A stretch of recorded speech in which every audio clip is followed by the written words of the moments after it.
இது இனிதுங்க. இன்றைக்கி எங்கள் வீட்டு சமையல் தாங்க. சூடாக சாதம் வடிச்சிருக்கேன். நேற்று சண்டே சமையலாக ஸ்பெஷல் இல்லைங்களா, அது லெஃப்ட் ஓவர் எறா குழம்புங்க. எறாவில் மாங்காய் கத்திரிக்காய் எல்லாம் போட்டு எறா குழம்பு வச்சுருந்தேங்க. அப்புறம் நெண்டு குழம்பு வச்சோன்னா அதனால் எறா குழம்பு நிறைய இருந்துருச்சுங்க. அதே விட்டாச்சு. இன்றைக்கி முட்டை மட்டும் 2 அவிச்சு போட்டேங்க. எறாலெல்லாம் பெரிய பெரியாக தாங்க பட்டன் மாதிரி இருப்பாங்க.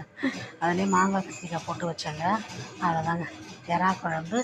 நேற்று வச்சது தாங்க. நேற்று வச்ச எறா குழம்பு தாங்க. அப்புறம் முட்டை இன்றைக்கி அவிச்சு போட்டேன். அப்புறம் நேற்று என்ன கனவா மீன் வாங்கிட்டு வந்திருந்தோம், அது வறுத்து அதுவும் கொஞ்சம் இருக்குது. இன்றைக்கி அதையும் வறுத்து அப்புறம் தயிர் தாளிச்சிருக்கேன். இவ்வளோ தாங்க இன்றைக்கி எங்கள் வீட்டு சமையல். இந்த கனவா மீன் பாருங்கள், நேற்று வாங்கி வறுத்தது கொஞ்சம் இருந்துச்சுங்களா, அதையும் இன்றைக்கி நல்லா வறுத்துட்டேன். அப்புறம் தயிர் தாளிச்சிட்டேன். அதுதாங்க இன்றைக்கி எங்கள் வீட்டு சமையல். உங்கள் வீட்டில் என்னங்க சமையல்? எப்பயும் மீன் குழம்பு எறா இதெல்லாம் வந்தால் நிறைய வாங்கினா மீன் இருக்குங்களா, வாங்க வச்சுக்கிறேன்.